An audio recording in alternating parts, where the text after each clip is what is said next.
Hallo liebe Freunde, wir beide freuen uns, dass ihr auch heute wieder bei uns hier hereinschaut. Und wir sind, ihr seht, an der Zwickauer Mulde unterwegs. Und wer regelmäßig meinen Kanal verfolgt, der weiß, an der Zwickauer Mulde kommt man nicht nur zu Fuß nach Amerika. Man findet hier auch Spuren von geraubten Prinzen, Spuren vom legendären Bernsteinzimmer und selbst vom Uranbergbau. Und wenn euch das interessiert, dann bleibt dran und kommt einfach mit zu unserer Tour an der Zwickauer Mulde.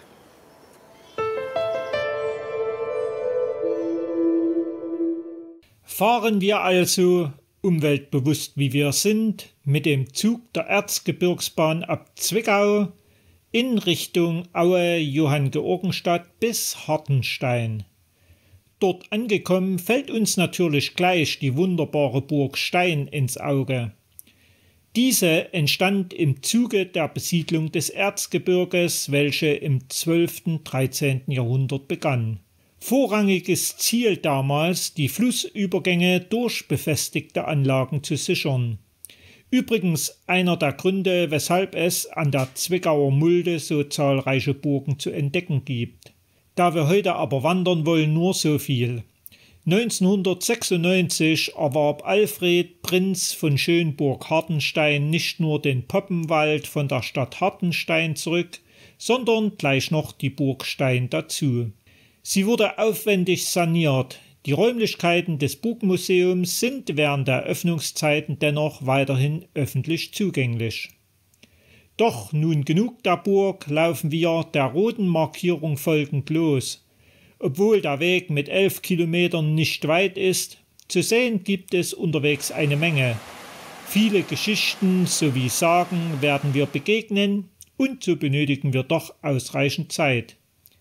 Egal für welche Jahreszeit ihr euch entscheidet, der erste Abschnitt am Ufer der Zwickauer Mulde ist immer wieder besonders schön und ein Genuss.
Schließlich erreichen wir die Straße nach Aue. Diese überqueren wir und sind bereits beim Thema Uranbergbau angekommen. Je nach Bewuchs der Bäume sind hier die Überreste unter anderem des Schachtes 371 der SDAG Wismut deutlich zu erkennen. Schön finde ich diese Schautafeln bzw. Technik aus dieser Zeit. Der Bergbau hat die Region um Aue doch sehr nachhaltig geprägt. Ihr seht es, der Wandermöglichkeiten gibt es hier noch viele. Wir wollen aber jetzt den geteerten Zufahrtsweg zur Gaststätte nach oben kraxeln.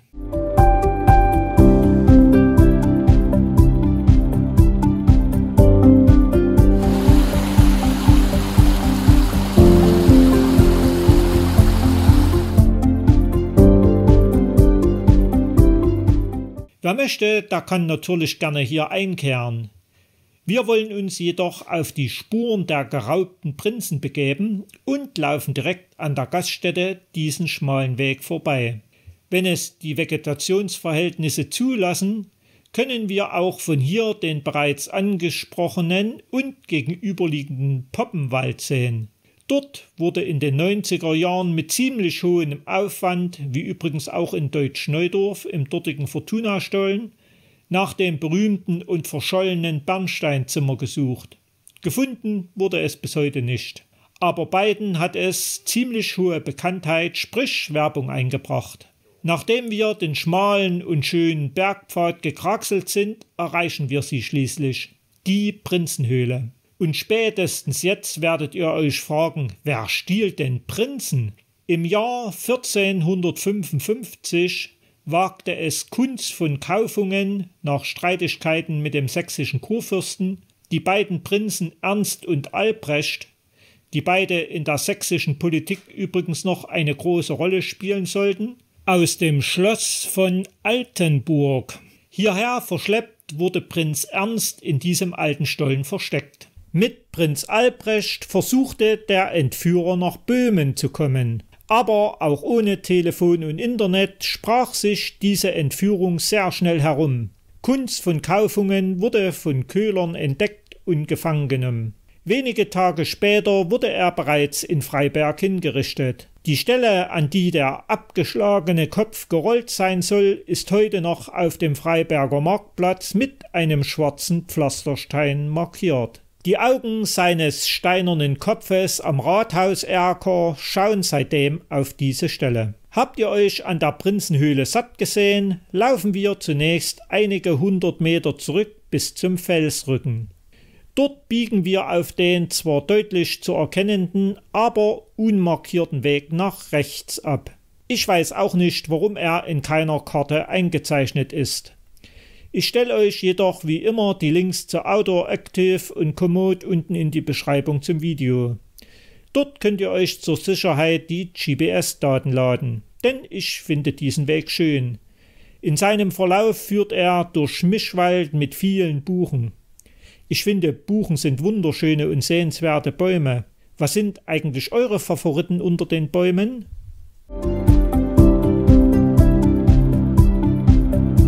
Schließlich kommen wir an einem kleinen Platz heraus, der Hulen Lind. Für alle nicht sächsisch sprechenden Zuschauer unter euch, auf Hochdeutsch heißt das Hohle Linde.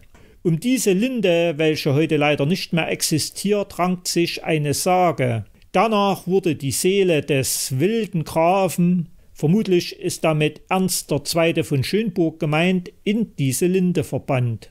Durch einen Sturm Ende des 19. Jahrhunderts entwurzelt, fanden Forstarbeiter in seinem Inneren ein Skelett in Uniform und einen Säbel. Es wird vermutet, dass es sich um einen desertierten Soldaten aus dem Krieg von 1756 handelt, welcher sich in dem Baum verstecken wollte, um nach einer zwangsweisen Rekrutierung zu entkommen.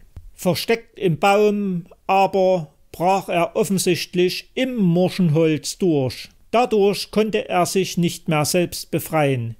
Er rief und klopfte noch mehrere Tage vergeblich um Hilfe, bis er schließlich an Hunger und Erschöpfung starb. Waldgänger sollen das Rufen und Klopfen zwar gehört haben, aber sie fürchteten sich und nahmen schleunigst reißaus. Kein schöner Tod für diesen armen Kerl. Doch weiter geht's. Wir folgen zunächst dem breiten Weg, finden unterwegs etliche Wanderzeichen. Ihr könnt also hier viele verschiedene Touren drehen. Schaut euch für unseren Weg aber bitte die erwähnten Links in der Wander-App an.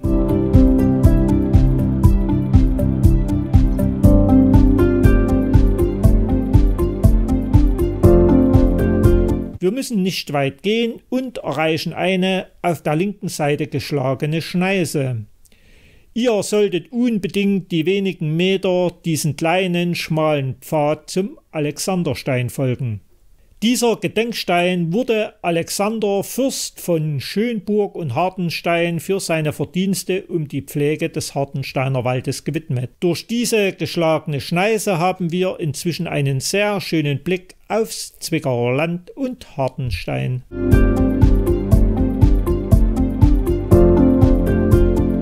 Zwar gehen wir jetzt auf breiteren Forststraßen, Aber hier lief dereinst die alte Salzstraße, die von Halle an der Saale über Hartenstein und Lößnitz weiter nach Böhmen führte.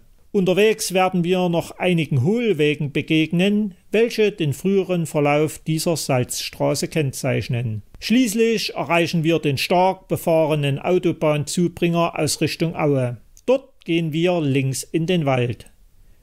Nach einigen 100 Metern rechts aufwärts kommen wir erneut in Sichtweite der Straße und sehen einige Häuser. Es handelt sich hier um die sogenannte Meisterei. Wisst ihr, wer dort in früheren Zeiten gewohnt hat? Niemand anders als der Scharfrichter von Hartenstein.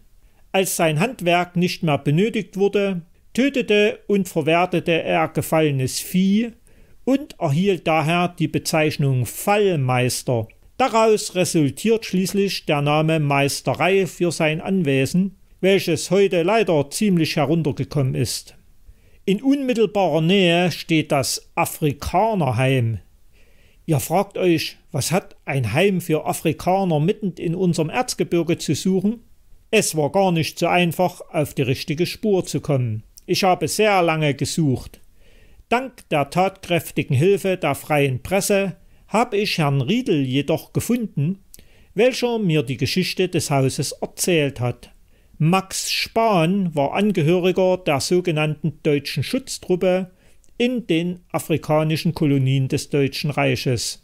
Ihr wisst es, Deutschland als einer der Hauptverantwortlichen des Ersten Weltkriegs verlor diesen und in der Folge seine gesamten Kolonien. So zogen die deutschen Truppen und mit ihnen Max Spahn zurück nach Deutschland. In Raum, so heißt dieser Ortsteil hier, baute er sich sein Haus und stellte hier viele seiner afrikanischen Mitbringsel aus. Leider ist davon nichts mehr übrig. Was geblieben ist, ist lediglich der Schriftzug außen am Haus, der inzwischen erneuert wurde, und diese interessante Geschichte. Lassen wir nun die stark befahrene Straße im Rücken und biegen nach rechts ab. Nach wenigen Metern erreichen wir diese Jagdanlage.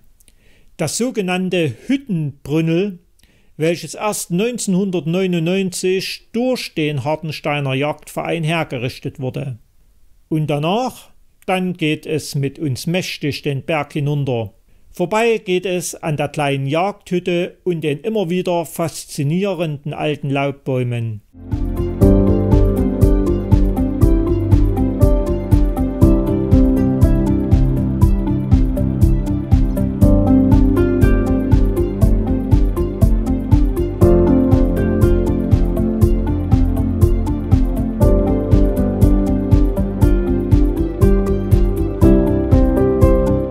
Schließlich sehen wir das Freibad von Hartenstein. Von hier könnte man auch über die Ruine des Hartensteiner Schlosses gehen, welche erst in den letzten Kriegstagen von amerikanischen Bomben zerstört wurde. Aber dazu möchte ich euch in einem späteren Film einladen. Heute biegen wir nämlich nach links ab in Richtung unseres Bahnhofs Hartenstein. Und hier am Rande von Hartenstein treffen wir auf eine weitere Sage, in welcher wir unseren alten Bekannten von der Hohen Linde wieder treffen, nämlich den wilden Grafen. Es soll sich dabei, wie bereits erwähnt, um Ernst II. Von Schönburg gehandelt haben. Er soll ein grausamer und brutaler Tyrann gewesen sein, welcher im ständigen Streit lebte, zum Beispiel gegen den Rat der Stadt Zwickau, den Abt von Grünhain, die Anhänger der Reformation oder noch schlimmer gegen aufständige Bauern zu Zeiten des Bauernkrieges. Doch genug der alten Geschichten, gehen wir weiter vorbei am schönen Hechtteich. Die Beschilderung ist teilweise ein wenig irritierend, aber es geht immer geradeaus, beziehungsweise dem Link der Wander-Apps folgend. Irgendwann erreichen wir den Fürstenweg. Ihr erinnert euch sicher der Wanderung von Hetzdorf durchs Flöher- und Lößnitztal. Dort sind wir ja auch auf einem Fürstenweg gelaufen. Aber diese beiden Wege haben nichts miteinander zu tun, also nur zufällig den gleichen Namen.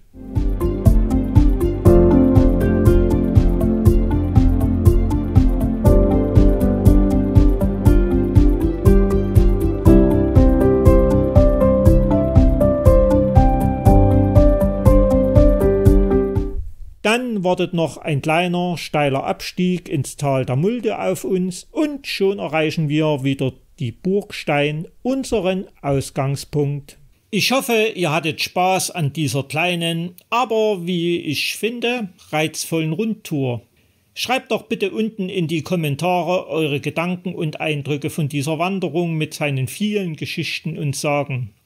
Über einen Daumen nach oben würde ich mich natürlich auch sehr freuen. Und wer es noch nicht getan hat, der sollte unbedingt meinen Kanal selbstverständlich kostenlos abonnieren. Denn bald geht's hier zum nächsten schönen Ausflug in unserer wunderbaren Natur, beziehungsweise auf Pilgerreise auf die Via Francigena in Richtung Rom. Bis bald, ciao!